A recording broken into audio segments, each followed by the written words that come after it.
The distress signal came from the edge of the Andromeda Drift, a lonely colony floating on the rim of known space. Captain Rin Solaris and her crew aboard the Starfinder had answered such calls before, but this one was different. The message looped endlessly: "We are alive. But we are not alone. Come quickly."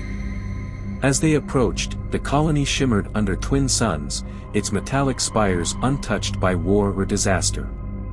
There were no signs of attack, no wreckage, no bodies, only silence. The crew landed on the surface, stepping onto the soft, silver dust of the alien world.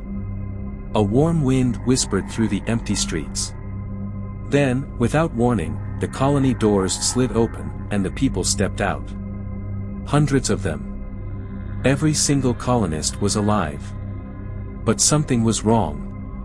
The moment they saw the crew, they all spoke at once. "I am the real Joran Astor. That one is an imposter." "No, I am. Do not listen to them. They are the copy." It was the same for all of them.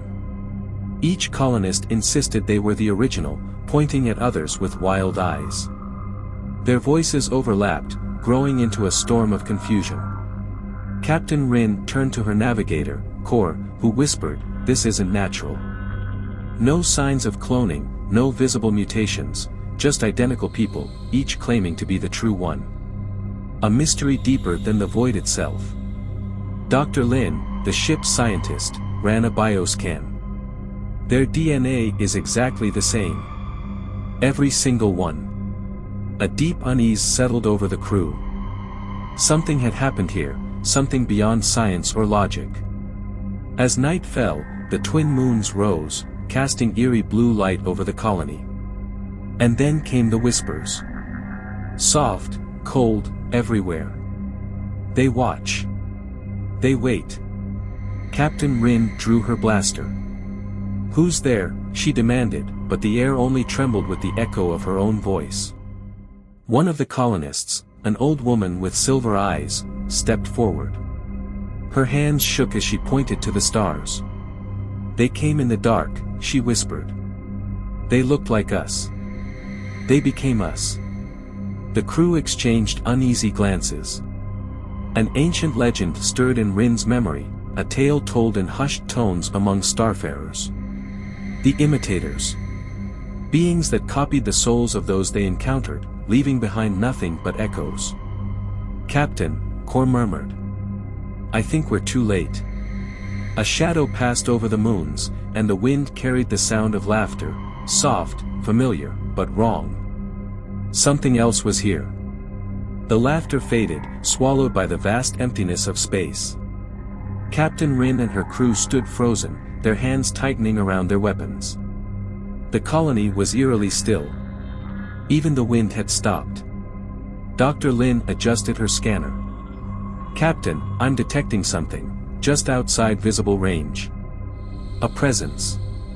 "A ship?" Rin asked. Lin shook her head. "Not exactly.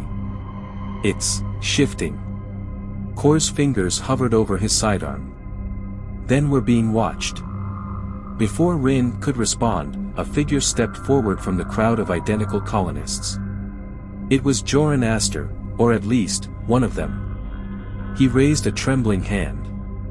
"You shouldn't have come. They don't like visitors." "Who?" Rin demanded. The old woman pointed to the sky again. "The Watchers." The words sent a chill through Rin. Legend spoke of entities that lived in the void between stars, beings that studied civilizations like an artist studies their work. Some called them gods, others called them ghosts. But one thing remained the same in every tale: once they took notice of you, they never let go. A low hum rippled through the air. The ground beneath them vibrated. The stars above flickered, as if something vast and unseen had shifted its gaze. "They're coming," one of the colonists whispered. The silver-eyed woman reached out and gripped Rin's wrist. "Leave this place. Before you become one of them." Kor took a step back, his breath quickening. "Captain, I think we should listen to her."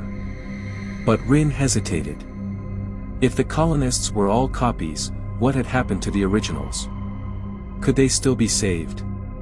She turned to Lin. Can we evacuate them? Lin checked her scanner again. Her face went pale. I don't think they can leave, Captain. They aren't just copies. They're extensions. Of what? Rin asked, though she feared the answer. The wind picked up again, whispering through the metal streets. They watch. They wait. They listen. The voices came from all around them. Not from the colonists. From the sky. Then the lights went out. Darkness swallowed the colony.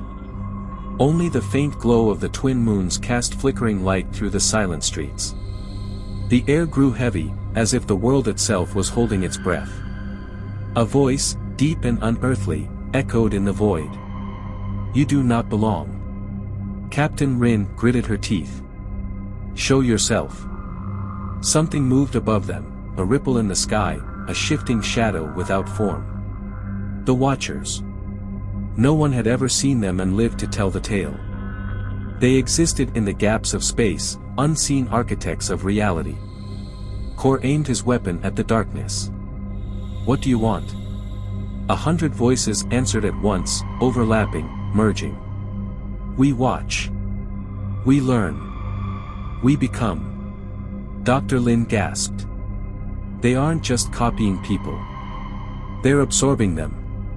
The colonists shuddered as if an unseen force pulled at them. One by one, they began to dissolve into glowing strands of light, vanishing into the air. Rin grabbed Kor's arm. We have to go. Now. The Starfinder's engines roared as they sprinted toward the ship. Behind them, the colony faded, swallowed by the shadows. The Watchers had claimed their prize. As they escaped into space, Rin looked back at the silent world.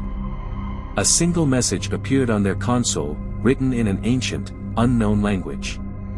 Lin's translator struggled to process it before settling on a chilling phrase. We are watching. We will come again. Rin swallowed hard. This wasn't the end.